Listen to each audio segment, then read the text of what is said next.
अस्सलामुअलैकुम welcome back to my YouTube channel computer programmer. आज की इस वीडियो के अंदर हम कंप्यूटर नेटवर्क्स के कुछ इंपॉर्टेंट प्रैक्टिस प्रॉब्लम्स के बारे में बात करेंगे। अभी तक आपने अगर हमारा चैनल सब्सक्राइब नहीं किया तो प्लीज़ सब्सक्राइब करें और बेल आइकन को क्लिक करना नहीं भूलिएगा। तो चलिए स्टार्ट करते हैं। तो सबसे पहला जो प्रॉब्लम है हमारे पास, उसमें हमें बेसिकली दो चीज़ें दी हुई है। एक क्या है हमारे पास, लेंथ, और सेकंड चीज़ है हमारे पास बैंडविड्थ, और हमें निकालने को कहा गया है transmission delay. Basically transmission delay का हमारे पास फॉर्मूला क्या है, transmission delay equals to L over B. सही है। यहाँ पर अगर मैं लेंथ के हमारे पास 1000 बिट्स, और अगर मैं यहाँ पर बैंडविड्थ की बात करूँ तो बैंडविड्थ है हमारे पास 1 kbps, मतलब 1 किलोबिट पर सेकेंड। इसको फिलहाल हम कन्वर्ट करेंगे 1 किलोबिट्स पर सेकेंड को 1 बिट्स पर सेकेंड में। यहाँ पर आप देख सकते हैं कि यहाँ पर मैंने कुछ कन्वर्जन्स लिखी हुई है। 1 किलोबिट हमारे पास कितने बिट्स के बराबर होता है, 1000। ये हो जाएगा हमारे पास 1000 bits per second. 1000 divide by 1000 equals to 1 second. Transmission delay basically हमारे पास होता क्या है, एक पैकेट्स को इस किसी एक स्विच से आउटपुट लिंक जाने में कितना टाइम लगा। जस्ट लाइक कि अगर हमारे पास एक स्विच है यहाँ पर ए, सही, और हमारे पैकेट्स को अगर बी पे जाना है, सही है। उस पैकेट को ए से आउटपुट लिंक पे ट्रांसमिट होने पे जो टाइम लगा है, बेसिकली वो हमारे पास क्या होगा, ट्रांसमिशन डिले।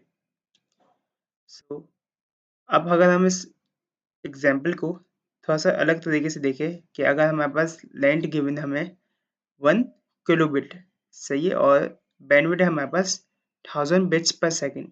सब ट्रांसमिशन डिले अगर हम निकालेंगे तो ट्रांसमिशन डिले क्या हो जाएगा, 1 किलोबिट को हम कन्वर्ट करेंगे। 1 किलोबिट हमारे पास कितने बिट के बराबर होता है, 1024। ये कन्वर्जेंस आप देख लीजिएगा, ये बहुत इंपॉर्टेंट है। 1 किलोबिट हमारे पास बता जाएगा 1024 बिट के, इसको हम डिवाइड बाय कर देंगे 1000 से। हमारे पास आंसर क्या आएगा,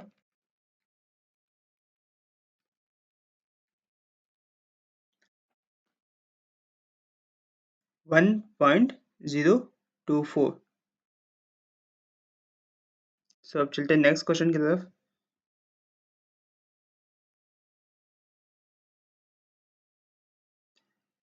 अब नेक्स्ट क्वेश्चन में हमें कहा जा रहा है, equation 1.1 give a formula for the end to end delay of sending one packet of length L over n link of transmission rate R। Basically equation 1.1 हमें दी हुई है, ये आप देख सकते हैं यहाँ पे इक्वेशन 1.1 में लिख दी है, सही है। अब इसमें हमें कहा जाता है, generalize this formula for sending P packets such packets back to back over the n links. Equation 1.1 give formula for the end-to-end delay of sending one packets of length L over n links of transmission rate R. Basically यहाँ पर हमें कहा जा रहा है कि equation 1.1 है ना, यानी कि ये वाली इक्वेशन।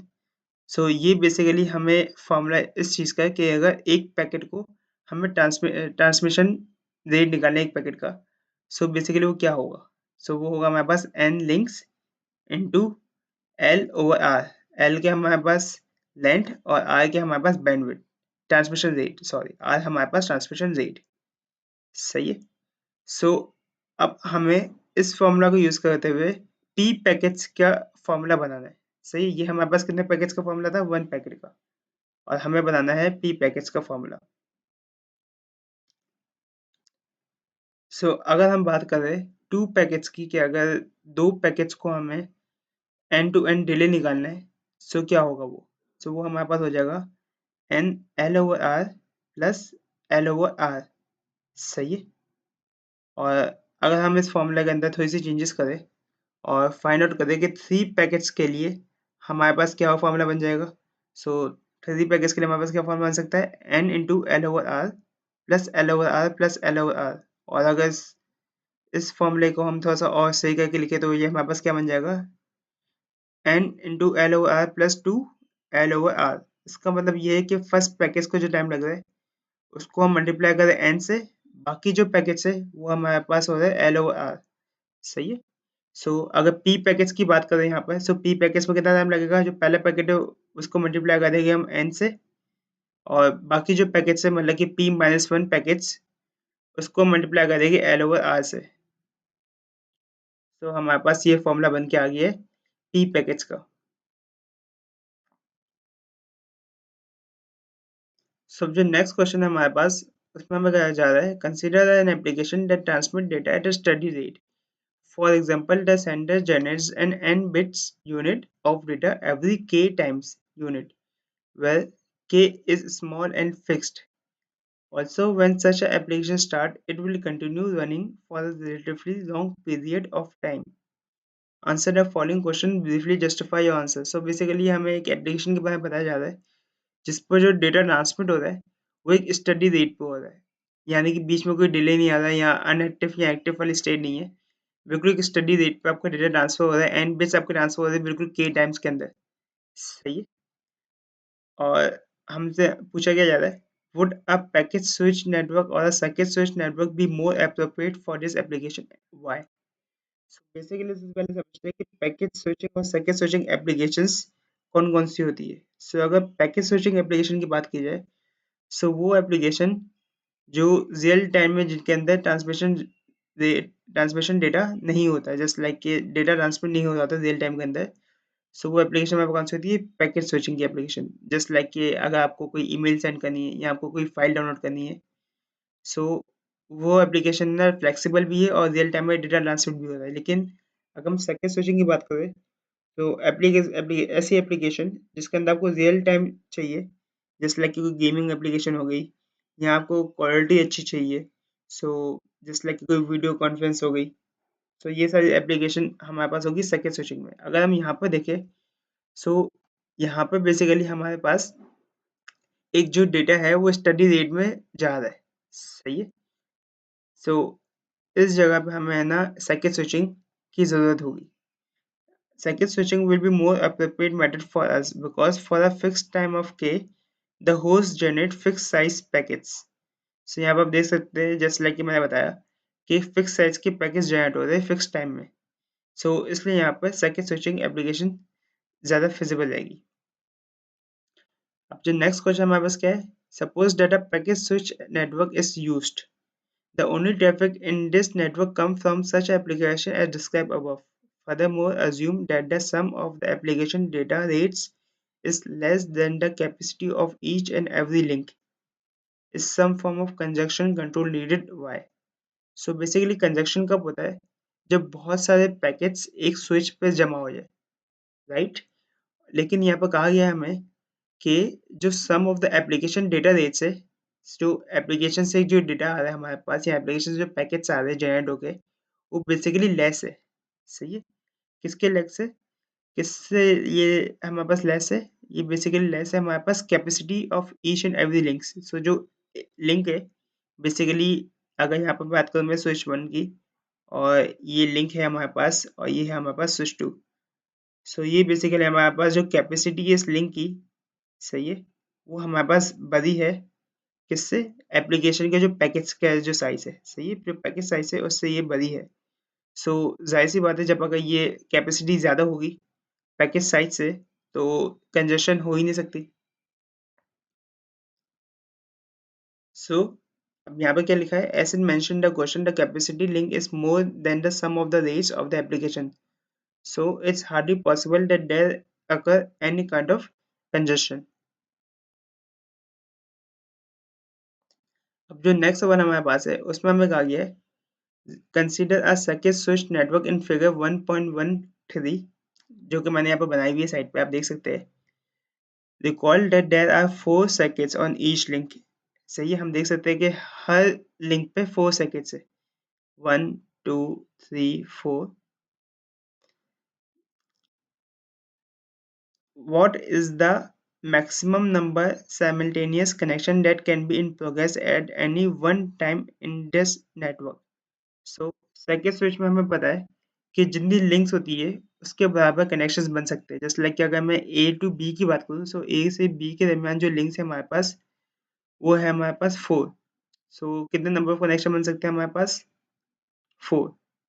और अगर बी से सी की बात करें तो 4, सी टू डी की बात करें तो 4 और डी टू ए की बात करें तो 4। सो तकरीबन टोटल नंबर ऑफ कनेक्शन हमारे पास कितने बन सकते हैं? 16।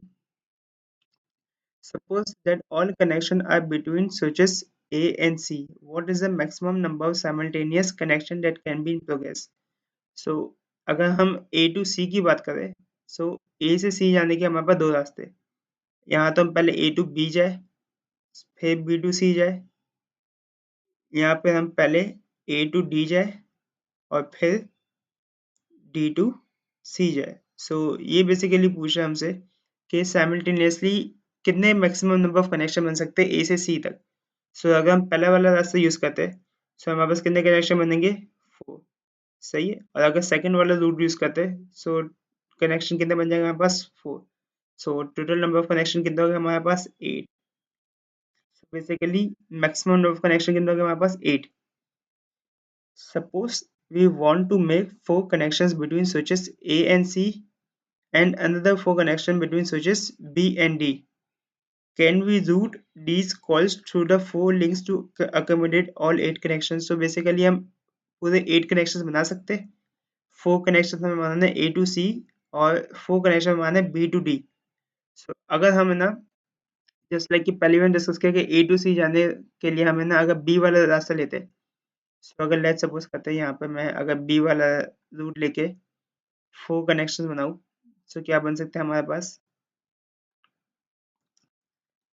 अब लेट्स सपोज करो कि मैं 2 कनेक्शन बना रहा हूँ B वाले रूट से, सो एक कनेक्शन हमारा यूँ बन जाएगा और एक कनेक्शन हमारा यूँ बन जाएगा। ये रेड लाइन का मसला आ रहा है, तो चलो उसको कोई और कलर ले लेते हैं। सो अगर हम सिर्फ A टू C की बात करें तो एक कनेक्शन हमारा यहाँ से बन गया और एक कनेक्शन हमारा यहाँ से बन गया। सही है। और अगर हम D के रूट्स के ज़रिए जाए तो एक कनेक्शन हम यूँ बना लेते हैं और एक कनेक्शन हमारा बन जाएगा यहाँ से यूँ। सही है। और अगर हम बात करें बी टू डी की, तो बी की डी जाने के भी दो रास्ते हैं। यहाँ का हम सी के जरिए जाए, सो हमारे पास दो कनेक्शन यूँ बन सकते हैं, एक यूँ और एक यूँ।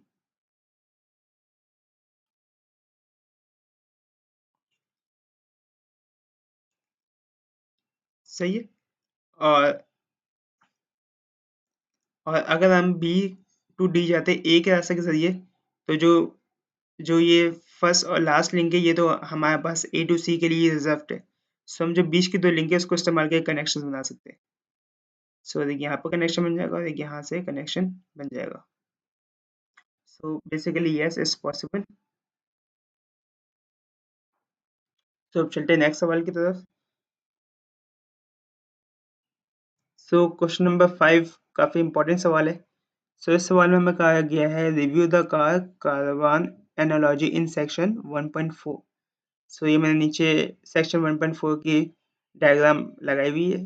Assume a propagation speed of 100 kilometre per hour. So basically propagation speed हमारे पास क्या होती है कि एक एंड ऑफ द लिंक से दूसरे एंड ऑफ द लिंक के जाने की स्पीड। सही है। वो हमारे पास क्या है? 100 किलोमीटर पर आवर। मतलब एक कार एक टोल से दूसरे टोल जाएगी, सो इसकी स्पीड क्या है हमारे पास? 100 kilometre per hour. Suppose the car one travel 150 kilometres beginning in front of one toll, passing through a second toll and finishing just after the third toll. So third toll को finish करने के बाद हमें बताना है what is the end to end delay. सही है। ये काफी इंपॉर्टेंट पॉइंट है कि हमें थर्ड टोल को फिनिश करने के बाद बताना है। सही है। और हमें एक चीज यहाँ पर गिवन नहीं है कि जो हर टोल में जो कार को लगेगा टाइम, एक कार को जस्ट लाइक कि आप यहाँ पे देख सकते हैं, जो एक कार को जो एनालॉजी में सेक्शन 1.4 में डिस्कस हुआ हुआ था, एक कार को जो टोल पे टाइम लगेगा वो लगेगा प्रोसेस होने में 12 सेकेंड्स। सही है। और बेसिकली हमारे पास अब डिस्टेंस है ना 100 टू 100 200 किलोमीटर्स नहीं है, वो हमारे पास अब है 150 किलोमीटर्स। यानी कि एक टोल से दूसरे टोल के में डिस्टेंस यहाँ पर 75 किलोमीटर होगा, यहाँ पर होगा 75 किलोमीटर। सो टोटल कितना हुआ ये? 150 किलोमीटर्स। सो अगर हम बात करते हैं सिर्फ एक कार की, अगर लेट्स सपोज करो एक कार को यहाँ पर टाइम लग रहा है, इसको पहले हम मिटा देते हैं।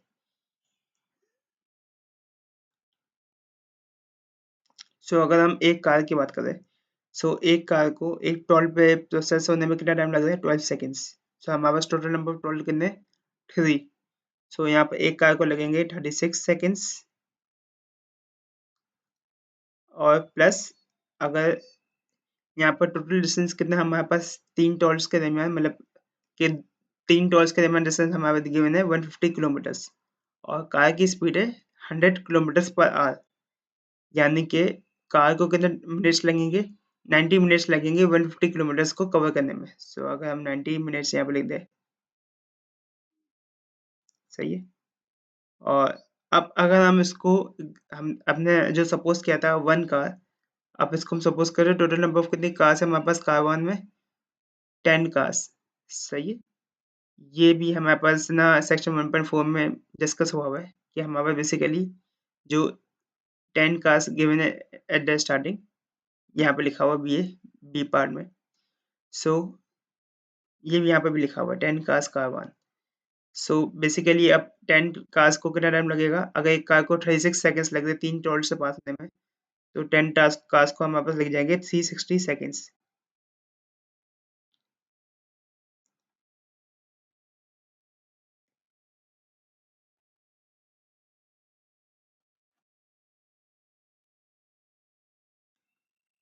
सो 360 सेकंड्स प्लस 90 मिनट्स, तो अगर हम इसको आंसर निकालें, सो ये बेसिकली हमारे पास हो जाएगा 360 सेकंड्स हमारे पास कितने होते हैं? 6 मिनट्स। सो ये हो जाएंगे बेसिकली 96 मिनट्स। अब पार्ट बी में हमें कहा जाता है repeat A, now assuming there are 8 cars in the car 1 instead of 10। So simple है, अब हमने पहले है ना इस इक्वेशन जो हमने बनाई थी उसको हमने 10 से मल्टीप्लाई किया था, अब इसको हम 8 से मल्टीप्लाई करेंगे। तो हमारे पास आंसर आ जाएगा 288 सेकंड्स।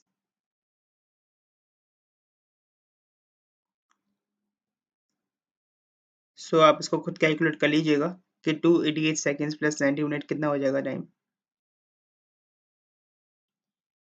सो बेसिकली हमने क्या करा है कि सबसे पहले है ना हमने टॉर्क का डिस्टेंस निकाला कि ना टॉर्क की प्रोसेसिंग में कितना टाइम लग रहा था और हमें कहा गया था कि आफ्टर थर्ड टॉल हमें ना डिस्टेंस निकालना है, सही है।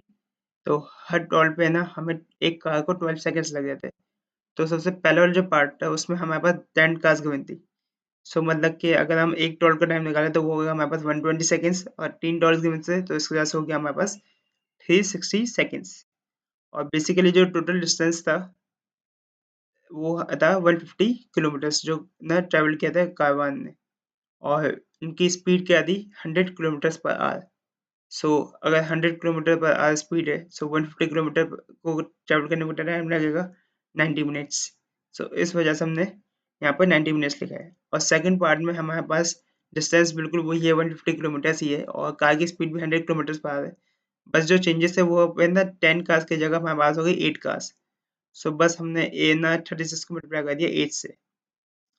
आई होप कि आपको ये सारे न्यूमेरिकल्स समझ में आ गए होंगे, काफ़ी इंपॉर्टेंट है न्यूमेरिकल। सो प्लीज़ अगर आपको वीडियो अच्छी लगे तो लाइक करें, हमारे चैनल को सब्सक्राइब करें। अगर कोई कन्फ्यूजन हो तो कमेंट्स करके ज़रूर बताइएगा। मिलते हैं नेक्स्ट वीडियो में, तब तक के लिए अल्लाह हाफिज़।